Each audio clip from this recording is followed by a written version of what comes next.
Hello America. One of the most important tasks for Muslim apologists here in the West is the desexualization of Islam.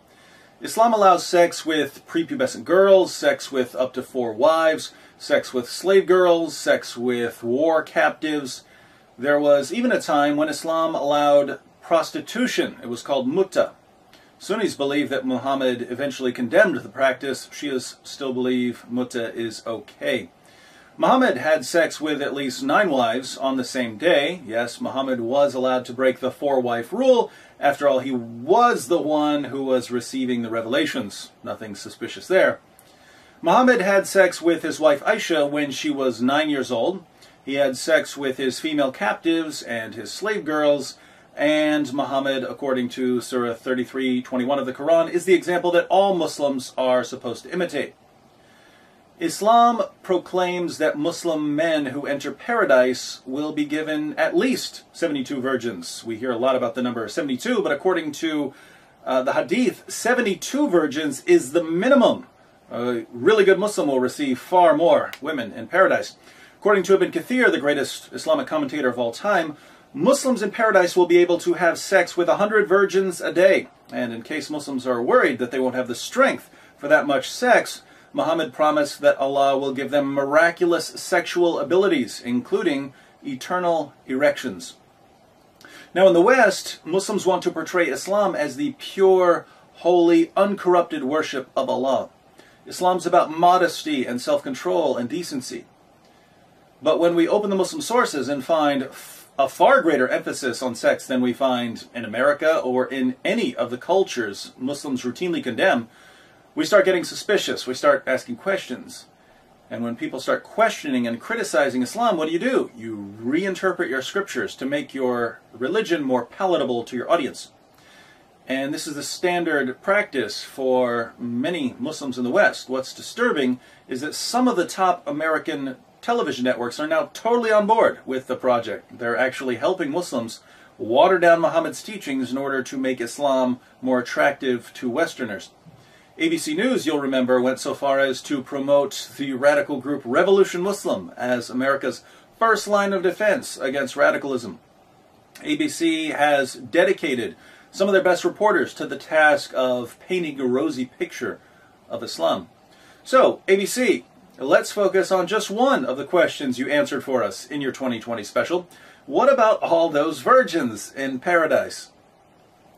That's a concern to some of us in the West. Do you think you could get someone to reinterpret Muhammad's teachings for us? Is there anything in the Quran that promises 72 virgins for a holy martyr? I don't see any evidence in the Quran for the pledge of 72 virgins.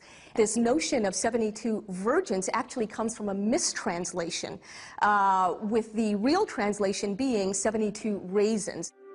And other more modern books distort the scripture even more. 72 raisins? 72 raisins. 72 raisins? 72 raisins. Raisins? 72 raisins. These things? 72 raisins. Why not just go to the grocery store? 72 raisins. You see, all those terrorists and suicide bombers shouldn't have listened to their sheikhs.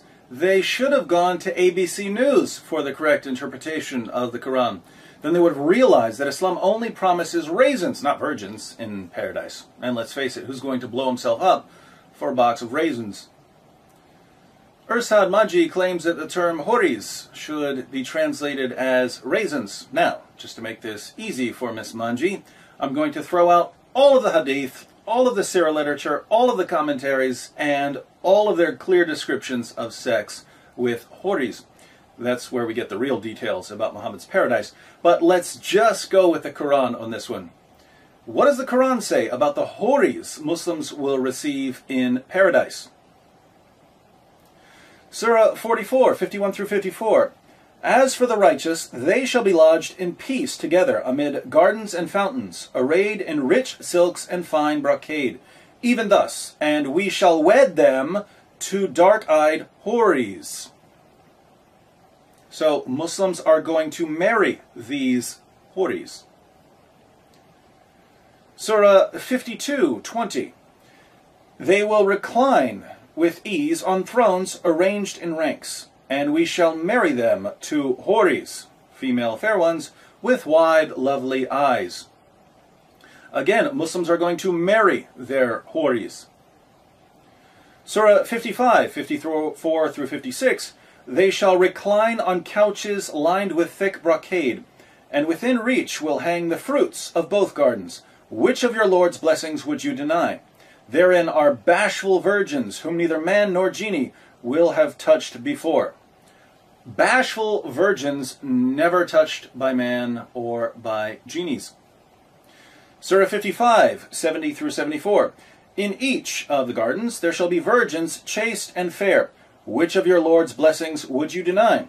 Dark-eyed virgins, sheltered in their tents. Which of your Lord's blessings would you deny? Whom neither man nor genie will have touched before. These virgins are going to be chaste. Surah 56, 22 through 24. And there will be companions with beautiful, big, and lustrous eyes, like unto pearls well guarded, a reward for the deeds of their past life. These houris will have beautiful, lustrous eyes. Surah 56, 35 through 38. Verily, we have created them, maidens, of special creation, and made them virgins, loving their husbands only, equal in age, for those on the right hand. The houris will be very loving. Surah 78, 31 through 34.